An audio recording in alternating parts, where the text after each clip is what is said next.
Punks are misunderstood. Most people, when they think of punks, they think of violent freaks rolling around in glass, beating each other up. When I think about punk, I think of the power, I think of the energy, I think of the possibilities for change. That's what punk's all about, change. It's about music by kids, for kids, reflecting the frustrations and the problems that kids face every day. The music most of us grew up with in the 70s was music by older people, singing about partying and cruising, things that we just couldn't relate to. That's not what we were feeling in our lives. And the media, they've always exploited the scene. They've always sensationalized the negative aspects, the violence. They never talked about the positive things. So that's why we started the Better Youth Organization, because we felt that there was positive things and that they needed to be heard, and we were sick and tired of having this negative image. We want to put out a positive image. So this summer, we're going to go on tour across the country, and we're going to go and we're going to see the kids all over. We want to tell them that they can do these sort of things. They got to do it on their own because no one's going to help them. You got to be an individual. You got to get off your ass. You got to be heard. If you got ideas, you got to say them. You got to let yourself be heard. Well, the Youth Brigade's a band with myself and my two brothers. Now, the Better Youth Organization is something completely distinct and apart from that. It is an organization that puts out records, puts on shows, and generally supports the scene and tries to help things go along in a positive manner. And last year we did a show, probably the biggest show in punk show in LA history. There's almost 3,000 kids there, and with the little bit of money we made off that, we bought a bus. And now we're going to try and do our biggest project. We're going to take the bus, we're going to go out on tour around the country, and we're going to take a band called Social Distortion, who we really like and we think we'll get along well with. Social Distortion's been together about 3 years, and this will be our first tour. First thing we've done on our own. As far as I know, we're going on this tour, and it's mapped out, I guess, but I don't really know the details, if we're going to be sleeping in the bus, or we got motels to stay at, or what. Well, the main fear is the mental stress that's going to be happening on this tour, man. There's going to be so many head games in that bus and so many people fighting over the last brew. Well, the BYO, basically what they've guaranteed, Social Distortion, during that time that we travel, we will get $10 a day for living expenses, which is really cheap, but this is like the first thing for them, it's the first thing for us, and we're all just doing it for the fun of it. We're all just going to have fun. About 31 cities, about 31 cities, plus we got 6 nights in Calgary, so we're talking like between 30 and 35 shows. So it'll be 35 days or something? Well, it'll be 1, 2, 3, 4. It'll be a little over 5 weeks. We'll be back at the end of September. The purpose of this tour is not for us to go out and become big rock stars and make a lot of money, because we know that's not going to happen.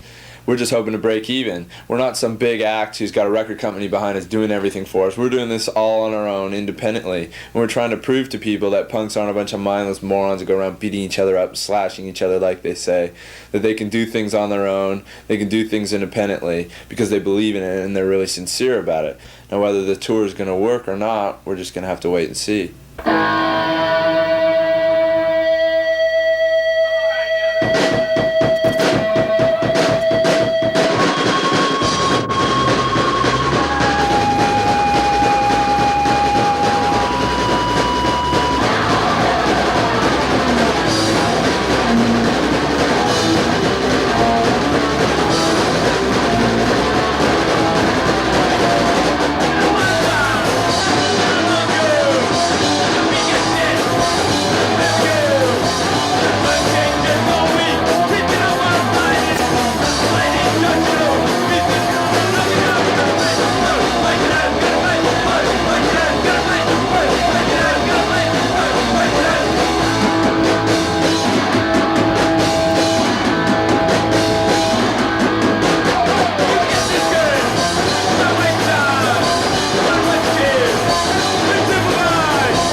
My name is Marlon Whitfield. I'm 20 years old and I'm part of the road crew. Louis, 21. I'm doing everything, driving, working on the bus. Dennis, 16, I play guitar. Okay, my name is Adam. I'm from the Youth Brigade. I'm 17. Brinson Michael Kitteridge, 19, road crew, learning a new profession. My name's Derek O'Brien. I'm 19 years old. I come from Orange County, California, and I play drama. Dennis, I'm 38. I'm Brian, I'm 19, I play bass, in the Social Distortion. I'm Mark Stern. I'm 21 years old. I play drums in the Youth Brigade. Michael, I started Social Distortion about summer of '78. I'm Dennis, I play guitar in Social Distortion. I'm old. Well, people call me Monk. My name is really Mark. I'm supposed to be make sure everything is coordinated and goes well with the van or the bus. We're going to all the big cities like New York and Washington and that, but we're also doing a lot of smaller places like Portland, Oregon, and Seattle. And then up in Canada, we're doing Calgary and Edmonton and Saskatoon and Winnipeg, which are places that bands haven't ever really played before. So I think the bus should hold out. It's only got 90,000 miles on it. Well, we got Monk, and he's a mechanic. He's pretty good. He's been doing a lot of work on the bus, so I guess we shouldn't, if we run into any problems, I think we should be able to handle it. So long as we have enough money to fix things and nothing really major happens, I think we'll make everything. This is all the supplies right here.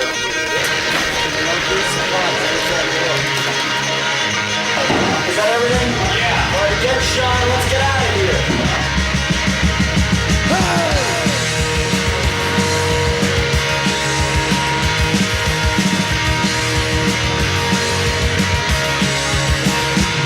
Well, I love the sound when I smash a glass. I get coffee, gonna kick my ass. Mommy is worried about the way I drink.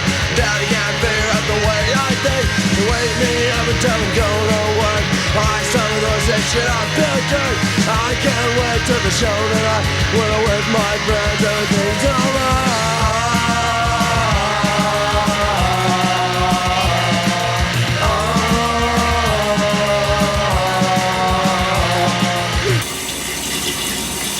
I do this every day. It's just not only just for shows, but just before you go outside into the world. It's just my look. A lot of people laugh, but to me there's nothing funny about it. To me, it's very fashionable. And it's a look that I've wanted for a long time. Most guys don't know how to wear makeup anyways.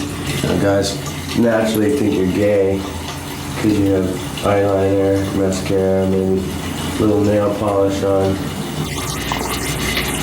I just kind of like that sympathetic look when I'm on stage. It just looks more natural too. But it kind of it looks as though you've been crying or something. It kind of makes you have a sympathetic view towards you. Tonight, because this will be our first gig of the tour, and it's going to be an assembly of what it's going to be like.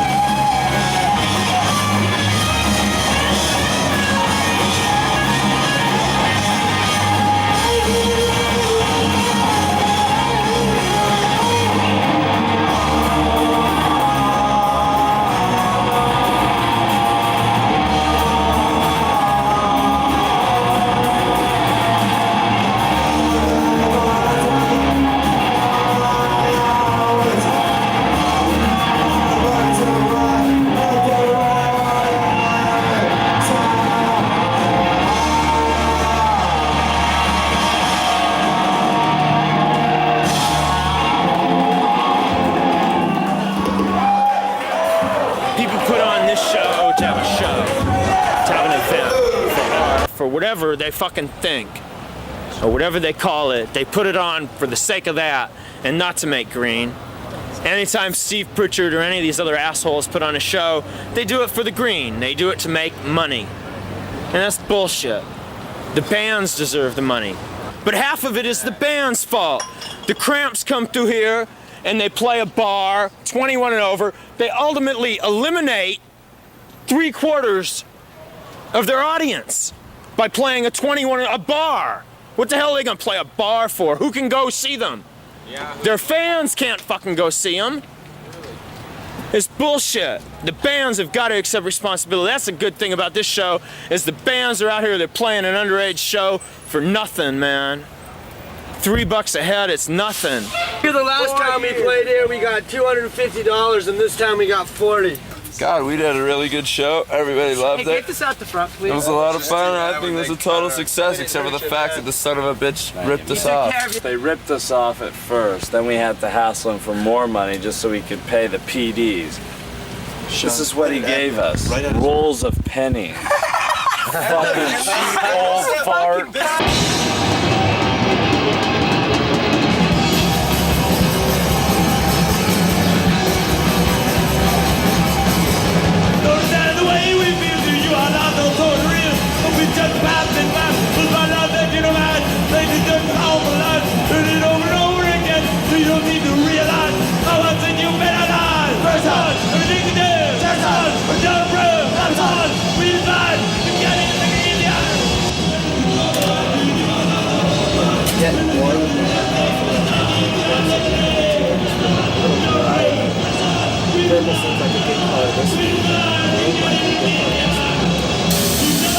I mean, if I was a normal person working 9 to 5, I'd get kind of pissed off if I saw someone with blue hair. I mean, because you got to figure that person, you know, leaves a pretty free and carefree life. Because then, you know, you can't go to work with blue hair. It just doesn't work that way. So they get kind of pissed off because I can go and do what I damn well please, and they have to go to work every day. Which is, I think it's a big part of why everyone dislikes punks so much. Because punks pretty much do as they please, you know. You define yourself in society to a large degree by how you look. And if I wore topsiders and polo shirts and something like that, I would define myself as the nice middle-class kid who's ready to take up where my parents left off. And the fact is that I don't look like that means that I'm not willing to do that, and my look is a direct reflection of my attitude. I can no more change my look than I could change my attitude. I would feel unclean virtually going around looking like a prep. The reason why I look the way I do is because I don't like the quote-unquote Brooke Shields look. I don't like the everyday all-American girl. Okay, because I'm not. Well, when I was little, you know, most people they grow up and when they're little they say when I grow up I want to be a doctor or whatever. I always wanted to be a clown, so that might have something to do with the way I look so strange. If I dress normal, you know, like preppy or whatever, I could be walking down the street and I could still get pulled over for just being black in like the wrong neighborhood, which has happened to me before. And being a punk makes I've been places like walking around with blue hair or something, and I had some guy say to me like, isn't it bad enough you're black that you have to go have blue hair? And he was gonna duke me, so it doesn't make a difference really what I did, because if I was just black and normal, I'd still get fucked with, so I might as well do what I want to do and just take my chances.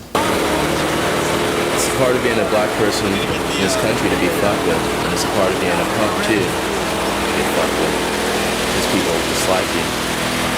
So just deal with it, because that's what I like to do.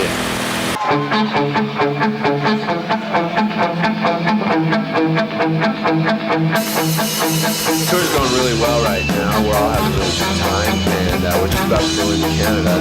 We're all pretty curious to see what it seems like there. It's really neat how there's this underground network of punks in every major city you go to. Each scene is like a little union unto itself. That dance different things. There's different bands that put up their own things and to try to put on shows themselves, and it's really neat. And now we're about to go into Canada, and we're really curious to see what the scene's like there. Come on in, have some chili. Welcome to Calgary Manor. Grab a bowl. No. Grab a bowl. Have some chili. Pull it out. Have some chili before you fill. One big happy family. Extra old stock, high test, Canadian beer all the way. 6.5%. 100% alcohol, well approved. Canucks! Get some chili into your drink. Otherwise, you're gonna be really hating. One for the manor. Canada. This is the best place we've hit so far. Like, yeah. Give me a beer. Even though the bikers are pretty scary, Where's the freezer? Oh we'll my. just like stay here till we play. Kids around here are great. I mean, this house is great. They're made us dinner, skateboard ramp outside. Kids are the It's really cool out here. Like all the comforts of home. Yeah, it's like the best city we've been to all As so far as the far. punks go, yeah. As far as the kids, yeah.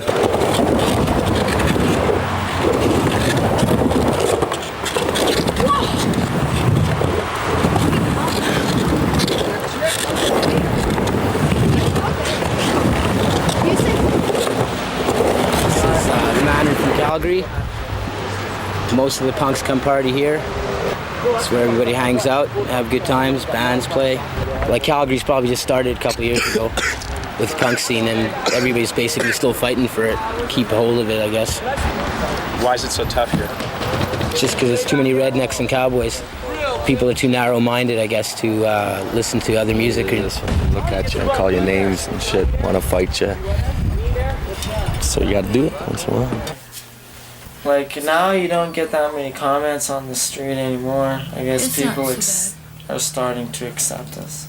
You still get people walking by. I've had people walking by and, pointing fingers at me like they're gonna shoot me and, stuff like that. Like, blow the punks away. We all kind of look out for each other. And That's the one in New York?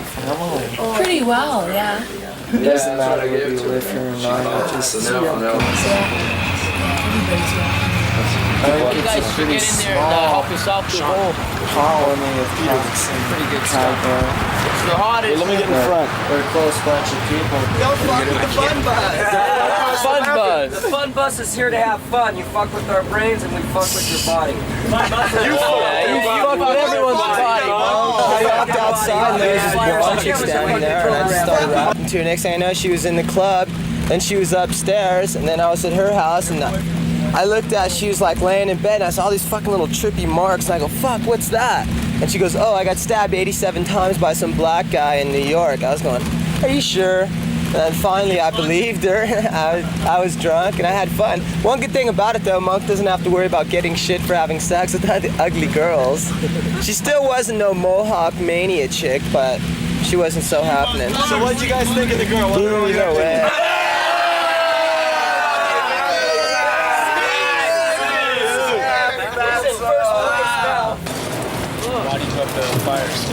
Why do I go up the fire escape? Because you don't go in the front of the bar. There's fucking these big burly guys up there that try and kick your ass if you walk through there. They say you're a fucking punk rocker and we're gonna kick your ass.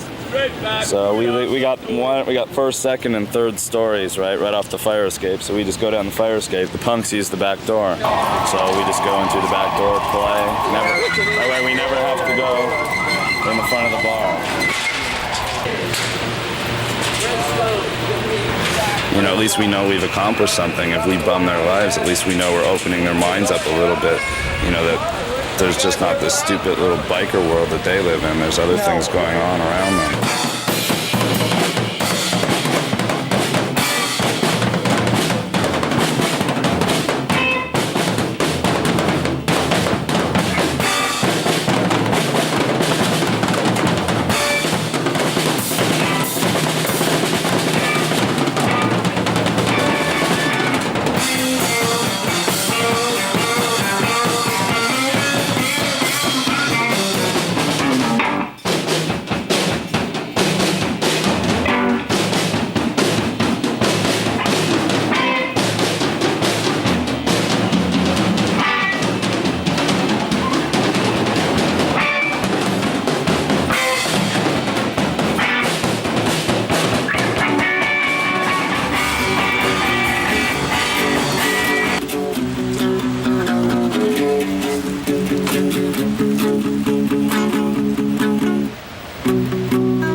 What are you working on there? I think I've got a new song.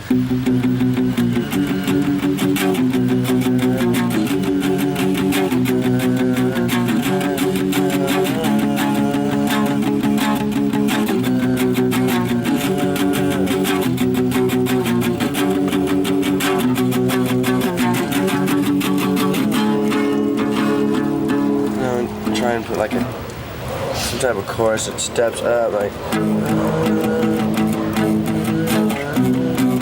That's about as far as I got. Any lyric ideas so far? No, I like to write. I don't know. I'm thinking about a lot of things on the tour. Yeah, I've got a lot of inspirations for writing some new songs. I thought of one title, something called Another State of Mind. In another state, in another state of mind. That was kind of witty. I'm playing in a band, I'm traveling, I'm making money. I'm making enough money to live. So that's what I'm doing. I'm living, and I'm living my lifestyle. Yeah. Give me your average day. Average day. Sleep in. Depends on what time I wake up. Watch Twilight Zone or something. Eat. And watch General Hospital in Rockford. And then you see, I used to watch. Then I'd watch like Mary Tyler Moore and Bob Newhart. I'd eat again. And then I'd watch SWAT and then Kung Fu, then go out. Drink with my friends, go to a show or something. Nightlife.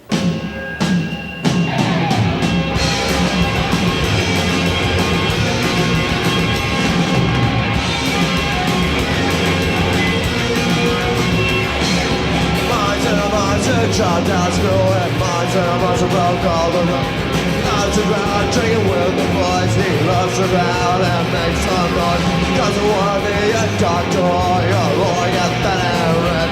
He's 20 years old and he quit his job. Unemployment buys his beer. His brothers and sisters have tasted sweet success. Mountain as rise on that. Master is not afraid to admit. Mom is the old master. We're coming out back.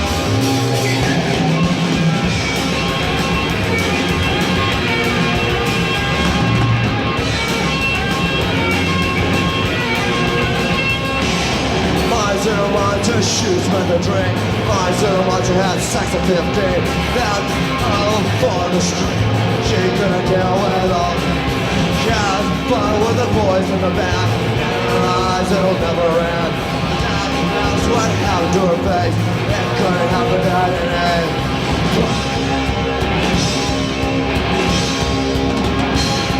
Her eyes are a deeper blue. She likes her hair that color too. She could even watch the nation will come. What's up? Mommy's down. What's up? Mommy's down. What's up? No way going on back.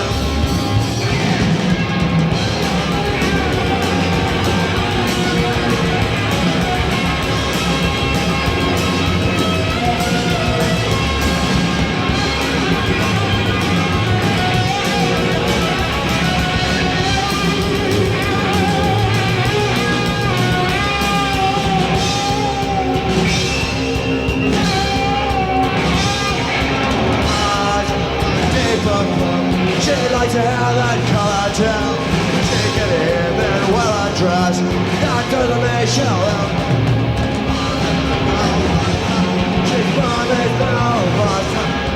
Promised no must. Wake her up.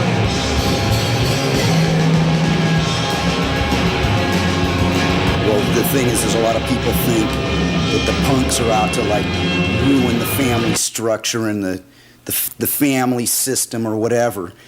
There's no family system to destroy because it was already broken down. It's been falling apart for about the last 20 years.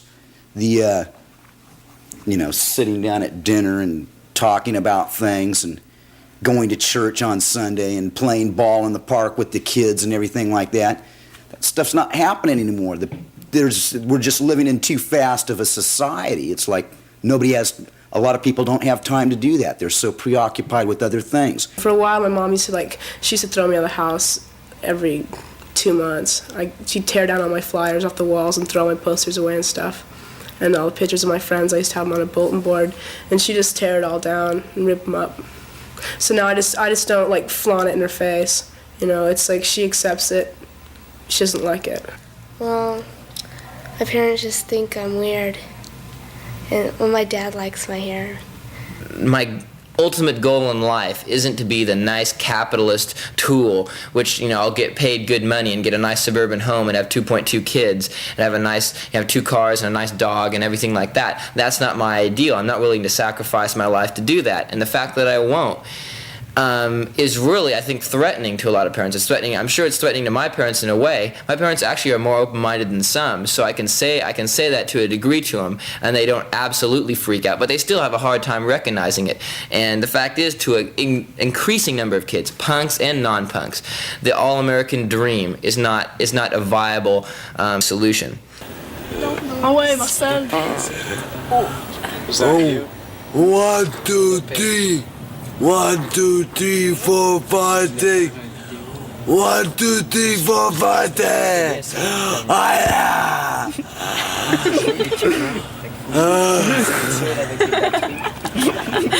Tell me about, is this Marcel? Yeah. Tell me about Marcel. Me? Okay, 2 years ago, I used to see him at the club, and I used to think he was really cute, you know. And he was walking, he was all nice, and once he got hit by a car, and then since then he almost died, and he went into coma and all this, and then all his friends came to see him, and when his friend came to see him, he started to talk, and then he started to talk, and then he started to move, and soon he's gonna walk. Because, like, he's got willpower. He wants to walk again. He almost died, he was in coma, he couldn't even speak, and now look at him. He can move his hand, he can talk, he can go nuts and all this. He can even have a hard dome. Is that true, Marcel? That's true. That's true. I used to go and beg and snatch purses and beat up faggots with some friends of mine to get some money to go eat or get stoned, you know. And I like it better. I wouldn't like to be rich because I'm happy on the street. Because on the street I am myself. When I wanted a place to stay, I go in a club where stupid cunts go there, and I go see a homeless people, like go see for homeless people, and then I say to them, oh, I have no money, nothing to eat and stuff like this. And then they feel sorry for me, and then they make me eat. And then after a week, they make me eat, and they give me a place to stay, and then they want to screw, and then I tell them to fuck off, and then I go for somebody else. Always like this, always find my way. I am scared of people because people are scared of me because they think I'm gonna beat them up. I'm not gonna beat them up. What do your parents think of all this? Oh my, they just don't like me anymore. Because I used to be another person years ago. I used to be the nicest person you ever met.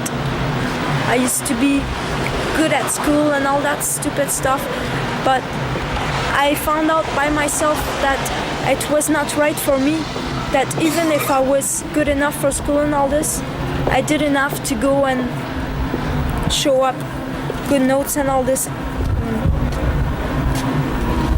What made you change?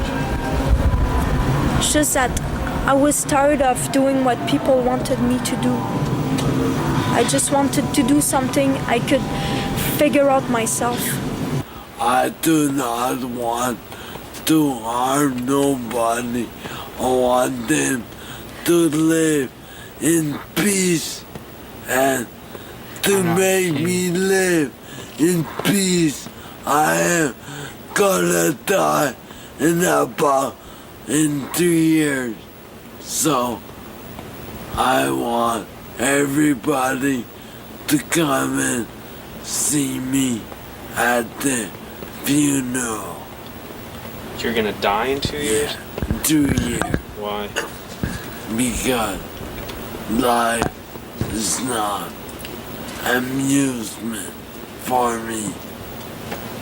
I do not like to live in this kind of life.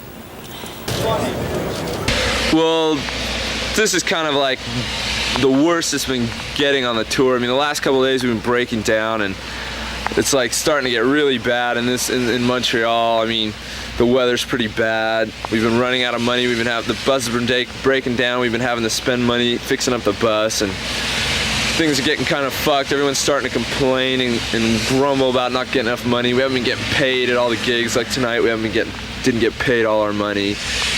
And then I don't know. It seems like things are just kind of starting to fall apart. And then to top it all off, we go to these guys who put the show on. We said we were hungry, we wanted to go get something to eat, so they take us to this taxi joint that says open. It's like 3 in the morning, we go in there. And this lady, this French lady, this old ugly lady wouldn't serve us. She wouldn't even speak to us in English. And we knew she could speak English. We knew she understood what we were saying. And then she calls the cops on us, and the cops come and kick us out. We didn't do anything. All we wanted to do was buy some food. They wouldn't even let us eat. It was totally ridiculous.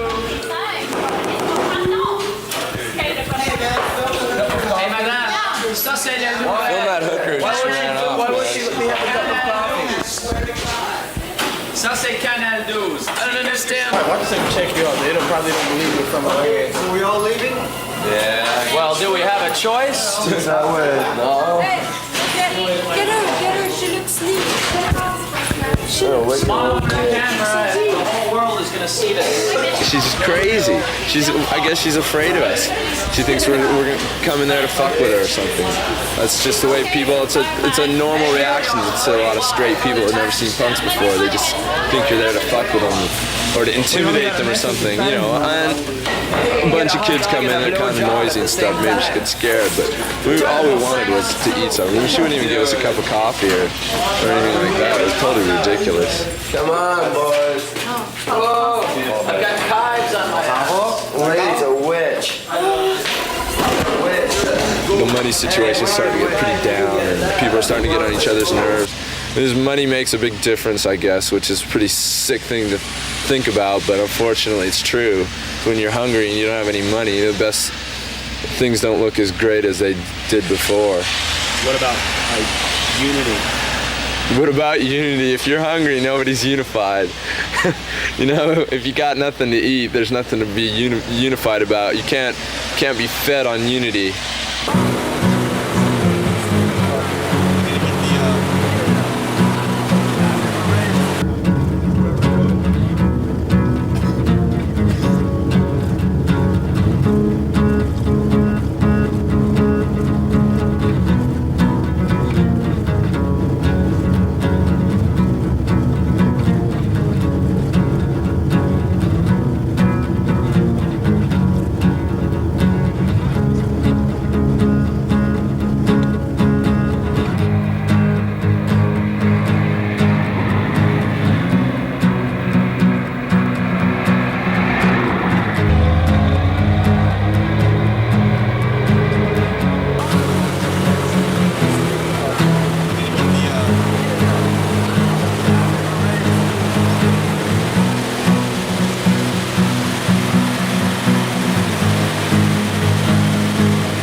just the spurt of energy that you get, just because the energy of the music just builds and builds. You just feel like, you know, going balls out, you know. And that's why I did it.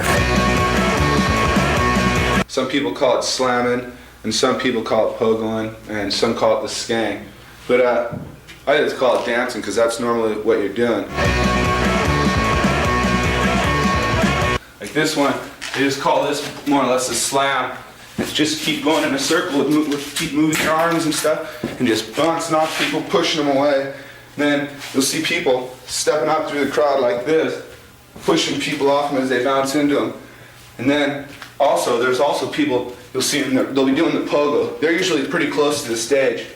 And as you keep moving around in a circle like this, because that's the way the pit moves, is in a circle. People jumping off stage, you push them away and just try not to get out of that circle, because if you do, you get out of the beat. And that's where the energy's at, is in the beat.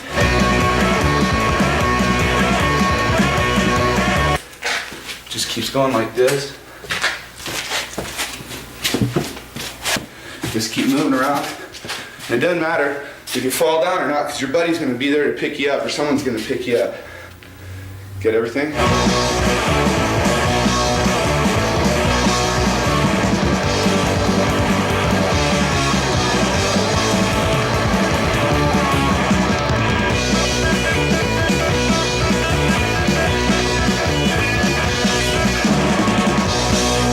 Well, the slam dance is just a real aggressive type of dance. It's almost like, you know, something you would see in a football game. But the people that are doing it, they're all basically friends. They know each other. So nobody really, very seldom gets hurt. It looks very violent, very rough, but, you know, everybody just bounces off of each other, rolls around. They just have a good time. You can get hurt. You can if you're a girl. So from a girl's point of view, I don't think that slamming is advisable, or I think it's pretty stupid, but it's a good thing. It's a good way to get your aggressions out if you're a guy, because you can go out there and guys can usually handle it. I used to slam dance. I used to be the only girl out there slam dancing. And I got my leg broken. America is built around the whole idea of the John Wayne ethic of us versus them. Let's beat the shit out of the other guy before he beats the shit out of you. And really, when you look at it, that the people that are criticizing the punks for slamming are these macho Americans, fat, overage, middle-aged Americans sitting in their armchairs watching other people beat the shit out of each other on TV every Sunday afternoon. But when it comes down to some people all at once having a good time with their friends, just where there's no competition, it's just everyone having a good time. They call it random chaos or very violent, when that's not what it is at all.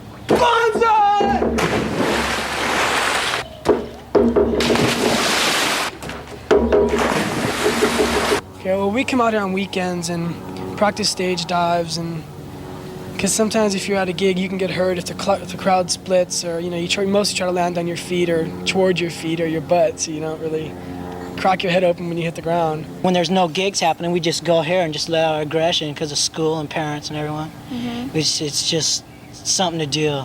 If you fall, or when you're slamming, if you fall down, everyone stops and they help you. They pick you up, they make sure everything's okay. And if you're hurt, they're going to help you out. Well, sometimes you try to land, not feet first in the people, because I've landed feet first in somebody's head and got beat up for it, and it wasn't too much fun. So, you just practice out here and try to land sort of like at an angle where they can at least slow you down before you hit the ground or catch you or whatever. Just so you don't get hurt and don't hurt other people.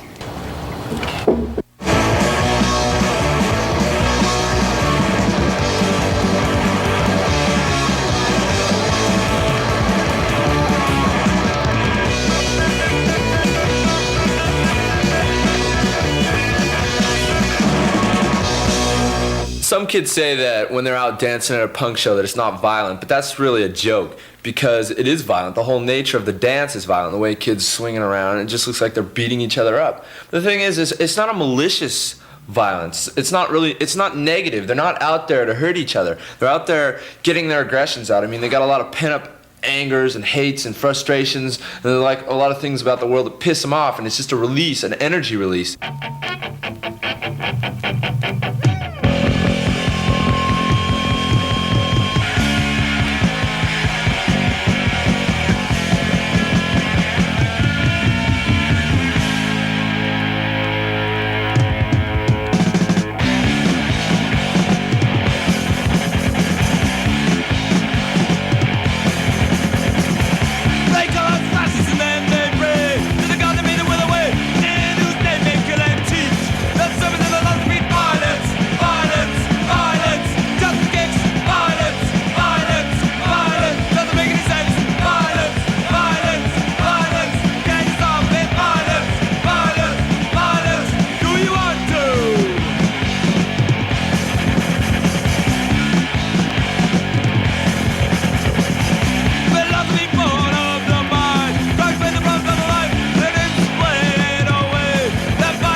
Screw this plug right here. That one? Yeah, right there. And we'll fill the gearing box fluid so we don't get the jaw wobbles again.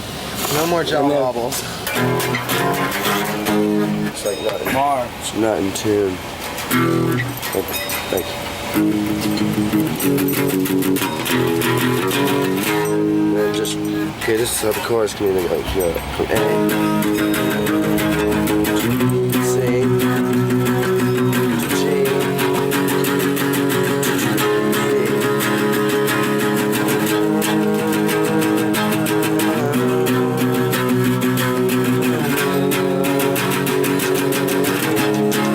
I think that'd be more melodic. Well, try. Just 1, 2, 3, 4, and vocals. 1, 2, 3, 4. Okay, so remember that change? G. Follow you. Okay. Then start it. Hang on there.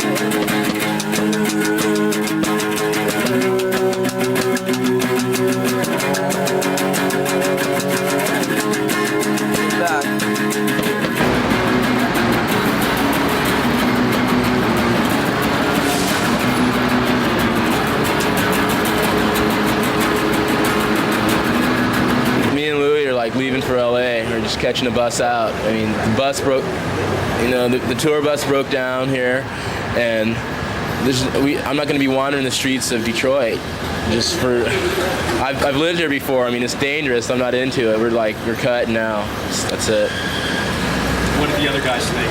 Oh, they're bummed. I mean, a lot of them, I think, like Brent wants to go too, but the band's like holding him back. He's got like the loyalty to the band thing, but everybody's pretty much pissed off and wants to go home. I think they're just like holding on to something that's like gonna fuck up pretty soon anyway. I don't feel guilty for leaving because everybody wants to leave. Everybody's tired of it. I mean, 11 guys in a bus is just like, it's cabin fever. Nobody's like was prepared for that, dealing with everybody else's personality and stuff. And I just happen to have like a way to get home.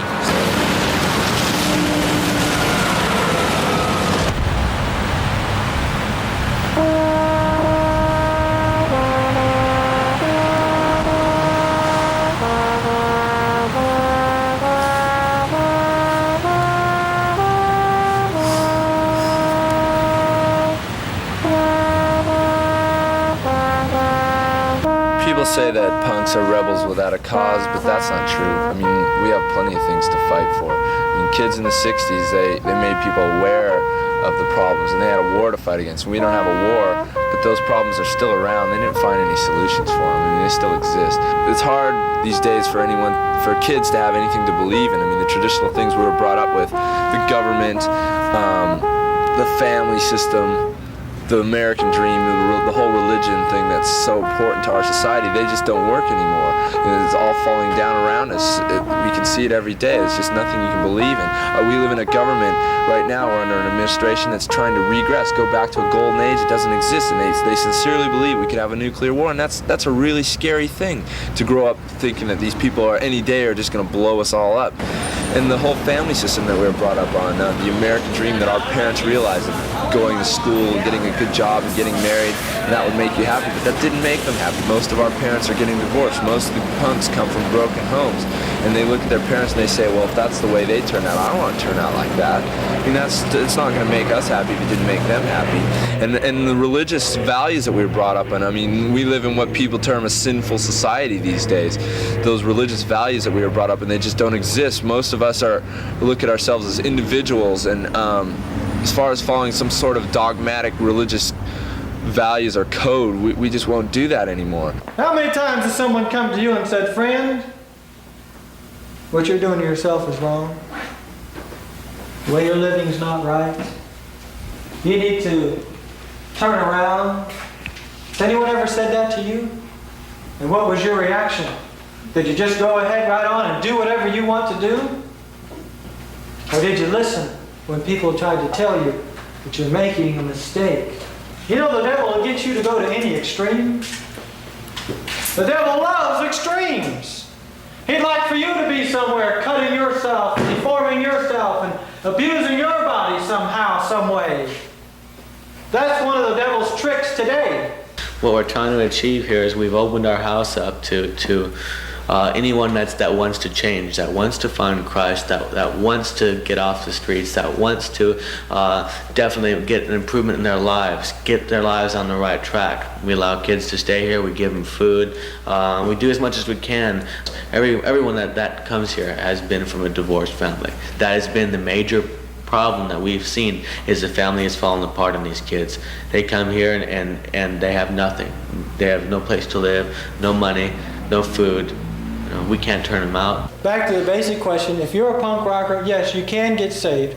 But I think very definitely after you are truly born again, you'll hear that still small voice begin to talk to you about particular things in your life that would be displeasing to God.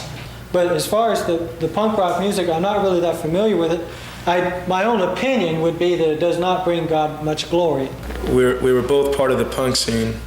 We both found Jesus Christ, who changed our lives drastically, where you had a monster and an alcoholic, or both of the same. Yes, and we both, he really helped us. He's played a major part in both of our lives. Parents are too busy seeking their own pleasures, not really rearing the child in the ways of the Lord. When you don't rear a child in the ways of the Lord, he's going to wander. He's going to try and find the truth, especially when parents don't have it.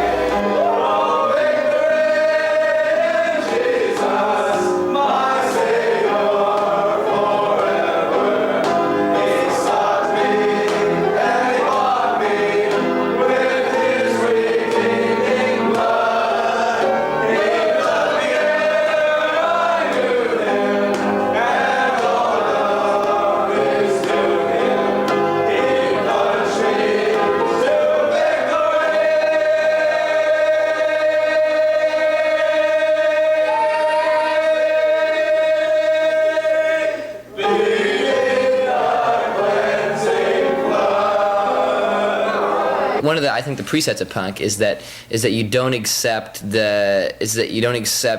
morality just as a code of rules for no reason without thinking about it. Is that morals and institutions, stuff like that, should be questioned just like everything else should be, and that organized religion doesn't go along with that. Accepting what some preacher says just because he's a preacher and claims does something in the name of God is really stupid. And it's the preachers and the Reagans and people like that who end up killing millions of people in the name of us versus them, or in the name of some religion or their country or their flag or whatever. And that punks, I can't imagine a punk accepting what Jerry Falwell says or some other asshole preacher. We can say bad things about the church and everything like that, but it's just another crutch. Like some kids drink, some kids take pills, some kids go to church. Rollin', rollin', rollin', keep the bus on rollin'. Rollin', rollin', rollin', keep the bus on rollin'. Rollin', rollin', rollin', keep the bus on rollin'. Rollin', rollin', rollin', keep the bus on rollin'. Rollin', rollin'. That's the song. That's all they know.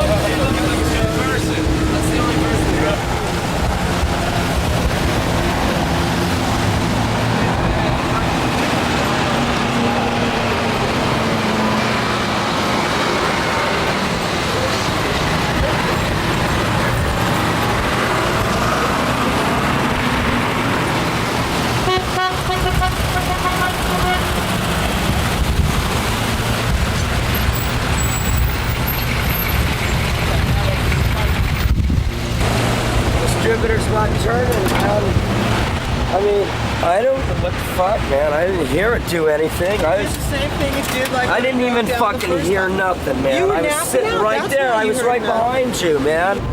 How the fuck did that happen? Wow, things are tough all over.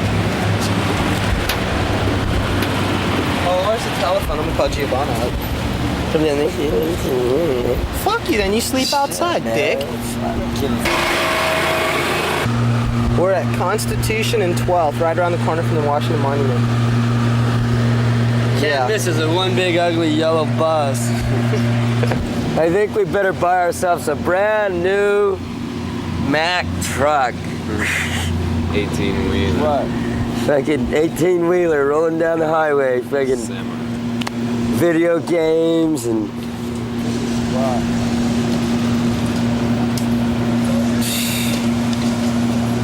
It's a good thing we're a mobile society. And they already went out and bought hamburger meat, rolls. They got beer from the basement, a couple cases. So you, me, and Brent are gonna style. Shine the rest of the rats in the sinking ship. Well, I'm not shining them. I got them a place to stay at least. When are they gonna come pick us up? Like, bring the station wagon. Well, just bring a car for 3. Everybody to their own life. When the times get hard, the fucking people get moving.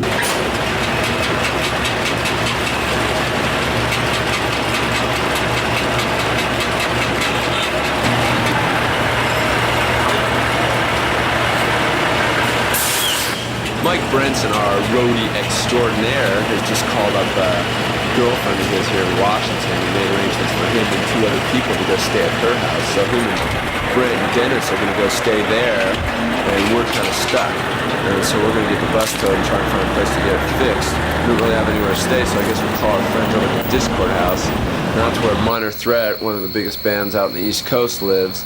They're kind of responsible for starting the straight edge movement, which is pretty much an anti-drug, anti-drink, anti-one-night stand movement that's gained a lot of notoriety around the country. And I think it's a pretty neat thing. I don't think I agree with all of it, but I respect them for it.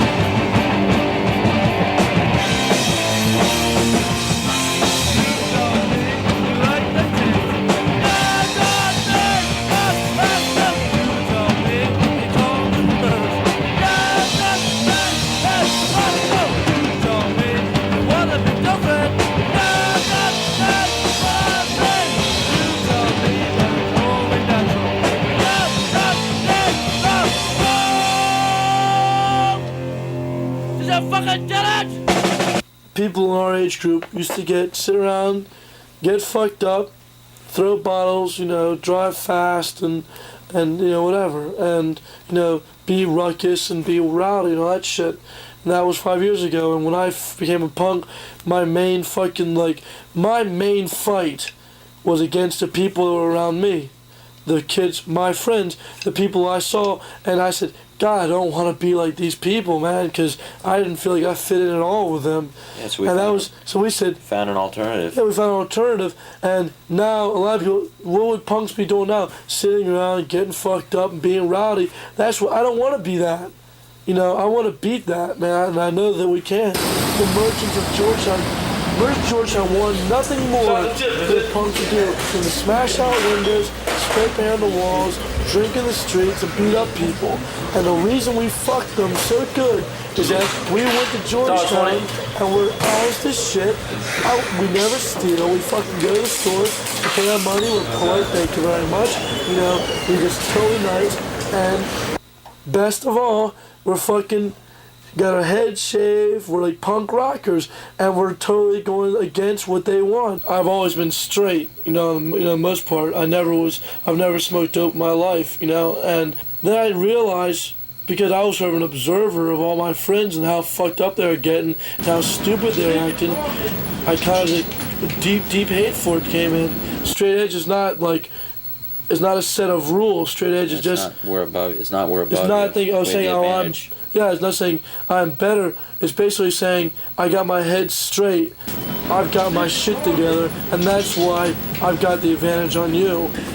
As far as people emulating me, or not emulating, but just because I don't drink or because they feel like it's a set of rules, I could just try to say to myself, well, at least it's not a bad set of rules. At least it's not just at least I'm not saying, shoot heroin. We're playing Baltimore, and with all the excitement, all the action on stage, or, the sling got busted, a wire got pulled, a microphone got broken, I don't know. But the PA people people freaked out, took all the microphones back, just started tearing the whole set down, shut the whole PA down, which left us without a PA. But actually, I think it made the show like real great because without the PA, everyone sang, and I didn't have the microphone. Sort of like the big barrier thing was gone. The microphone was gone. In most cases, maybe that would stop the show, but lucky for us, most of the kids know our songs. It actually made the show a whole lot better because they're all singing, and just like there's like one great like chorus.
To witness the forbidden breakage of the timing gears that's plagued us in 3 fucking states across the United States so far, for what reasons unknown to man or monk.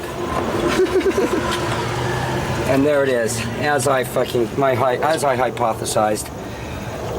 Look at them, there they are, all broken bastards. That's not bad though, that one we don't have to drain the oil on this one. Well, the desertion started when we first broke down and went up to Detroit. 2 of our roadies split home. And ever since then, things haven't been going as well as we'd have liked. You know, things are working out pretty well in the shows, but some of the guys just don't think that things are working out and are ready to desert and fly back to LA. Why do things seem so bad that we've stayed here for 3 nice days and had a good time? Because we finally realized what it's like to be a human being again. We haven't been humans on that bus. We wake up stinky and sweaty and sticky every morning. We don't eat. It's like being in a goddamn cattle car. You know? And I seriously did lose like 6 pounds, and that bothers me because I can't afford to lose 6 pounds. It's like we're getting punished for something on this tour. Like we did something wrong before we left, and now this is our punishment. Those 3 going off to the house, you know, it was a nice house, and I'm glad for them there, but it just kind of broke up the whole unity of us being on the bus. We stuck together this long. As soon as it broke up like that, things started falling apart. This tour has brought out the worst in everyone. Plus, it has kept Michael pretty much constantly drunk because he's always had money or someone fluent in brews, which is not good because Michael drinks excessively. You know, he drinks till he falls down. I can get as drunk as I want and still play them. I've been playing half these songs for 3 years. I know them like I know these songs like my mother. It's never us, it's just Sean Stern, period. Sean Stern tells us. Sean Stern does this. Sean Stern calls them. Sean Stern doesn't pay us. It's not like we all have a hand in the kitty, because we don't have shit to say about it. Just sit on the bus and wait for the next major catastrophe. It's not my responsibility to give them pep talks and be their camp counselor. This isn't camp. This isn't guaranteed fun, and when the fun stops, then we're going to take care of them. You know, they have to understand and use their minds that if things fuck up, if the bus breaks down, then the money's got to go for the bus, because the bus is the most important thing to keep the tour going. And if we have to cut people's money down to $5, we have to cut people's money down to $5. That's all there is to it. Everybody's in the same boat, and if they can't make it, then they can't. Well, we've been here in Washington for about 4 or 5 days now. We've been staying here at Discord House. I don't know what Mike and Brent and Dennis, if they're going to come back or what. The bus hasn't been fixed yet, so we've just been staying here, trying to keep ourselves occupied. Modern Threat's been really cool, really hospitable. They've put us up and been really nice. We heard a lot about Washington Scene before we came here, and it's like really lived up to its expectations, if not more. I'd probably say that Washington and the Baltimore area have the biggest scene in the country outside of LA, and it's really energetic. It's a lot of fun. The kids are really nice. Everybody's been really supportive of what we're doing. We've been meeting a lot of really interesting people.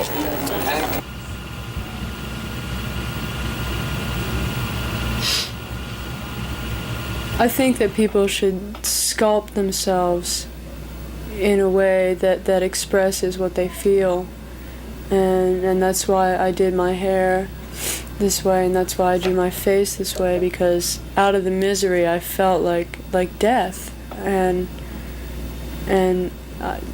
that's probably closest to what I look like, is death. I think a lot of people find it repellent. I think a lot of people find it sexy and attractive, because they're going home to the same old thing every day, and if they see an interesting sculpted woman,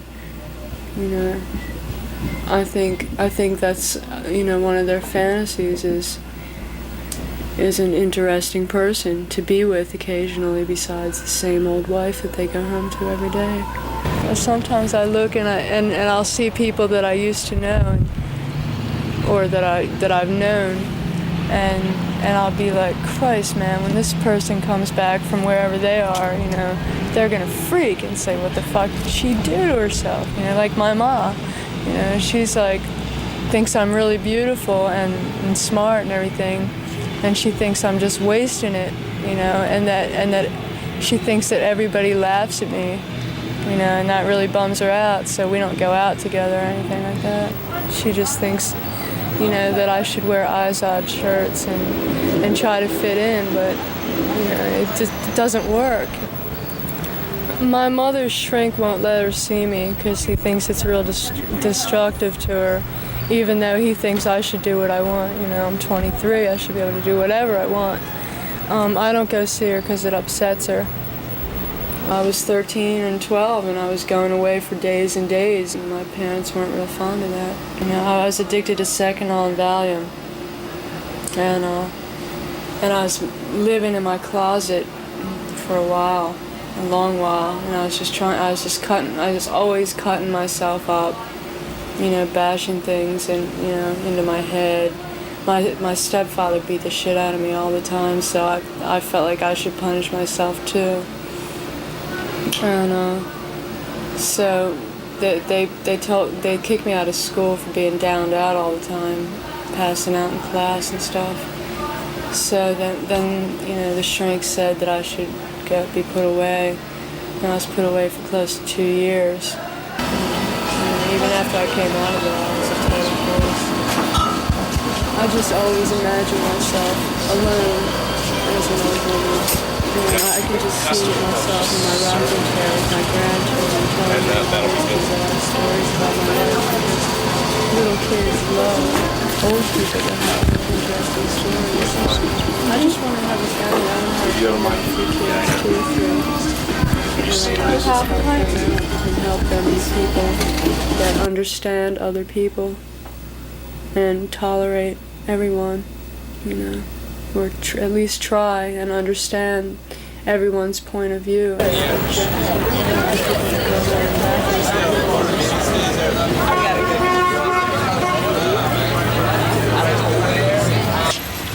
guess they left. Brent, all Social Distortion. Yeah, all of them. Brent, Dennis, and Derek. I thought there was more strength in the band. I thought we were like one group, like stick together till the end. They just think they can make more money back in LA, so they don't see why it's worth their while to be all over America promoting the band when they can make more money playing a show in Los Angeles. They all want to go back there where the money is. But things start to look a little brighter, man. I'm gonna start looking for new members. And I will keep the same name, and I will keep the same songs.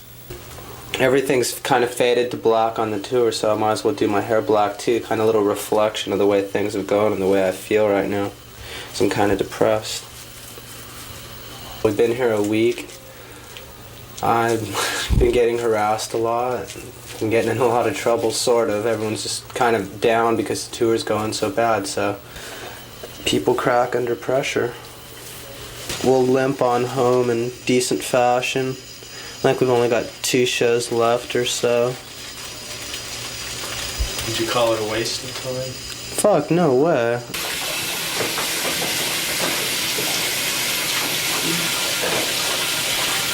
Now when I get home, diet blonde again and go back to the beach.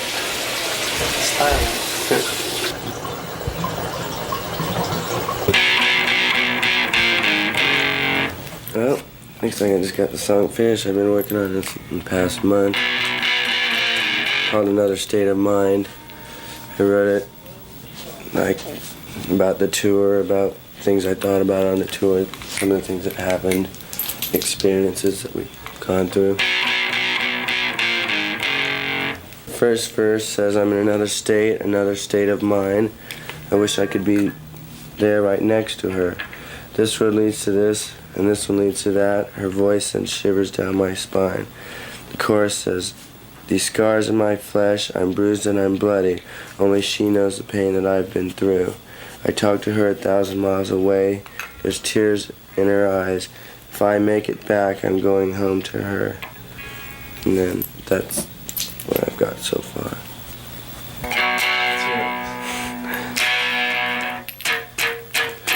Another state of mind. I wish that I could be there right next to her.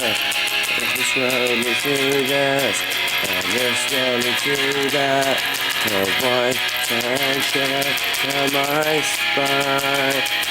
These scars in my flesh, I'm bruised and I'm bloody. Only she knows the pain that I've been through. Talk to her 1,000 miles away, there's tears in her eyes. I make it back, going home to her. The rest of the band is gone. Our band can't finish the tour. So all I'd be stinking around for is roading for Youth Brigade. And I'd probably be getting in the way more than I would be helping.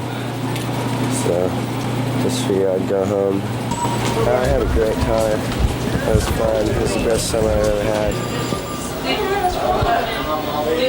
The king. All right, man. Take care. Don't badmouth myself. Don't badmouth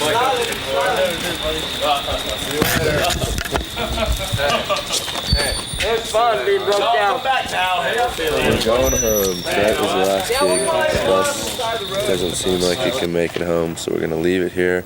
Some friends of ours, and we're all going home. And my loving brothers are flying home, luxury class.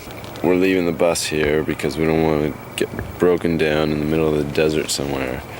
So we'll come back for it. There's no place like home. There's no place like home. There's no place like home. Okay, we're going in the video truck right now.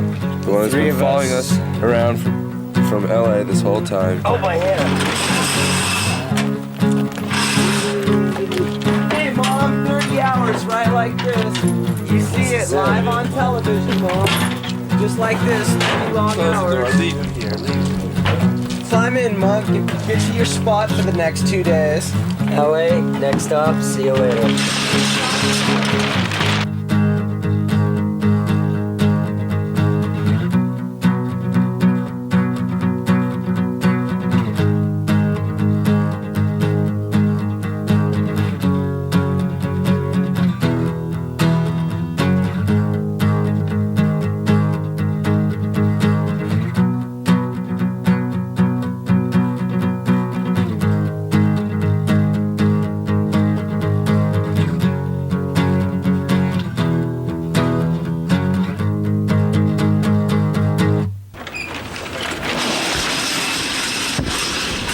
Well, we finally made it home.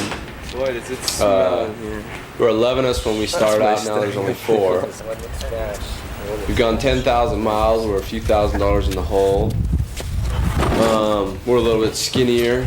I'd say that we're not as good friends as we used to be, at least not right at the moment. We know each other a little bit better. You might think that this is a dismal failure, and you might be right to a certain extent. Monetarily, it is a dismal failure, but that's not what we set out to do. We didn't set out to make money. I think we've accomplished what we set out to accomplish pretty much, and that's what's important to me. Was it worth it? Nice. Yeah, I'd say it's worth it. I mean, there are times when you wake up and things looked like they were falling apart and you just wanted to go home and forget the whole thing. It was a real pain. But then there are the times when you pull into a town and you don't know anybody and you've only talked to somebody on the phone or something. They're putting you up in their house, like kids at the Manor in Calgary, kids in Winnipeg, or kids at the Discord House in Washington. It's just like, there's these punks thousands of miles from where you live. You don't know them, you've separated by a lifetime, and you can sit up with these kids, some kid, and all night long, drinking or whatever, and talking to them, and it's like you share all these things with these kids. And it makes you feel good. It makes you have some hope in the world, because these kids are the future, and this is what's going to make the world go on existing despite all the problems we have. Because if you're not the only one who feels this way, if there are other people, then you know that there's some hope for the world.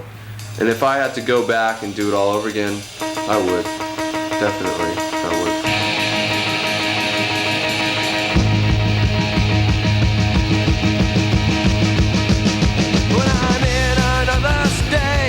Another state of mind.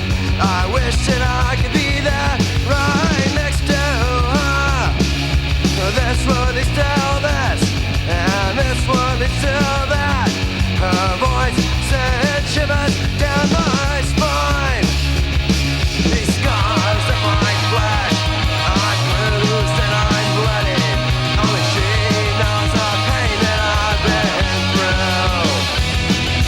Talk to her 1,000 miles away, there's tears in her eyes.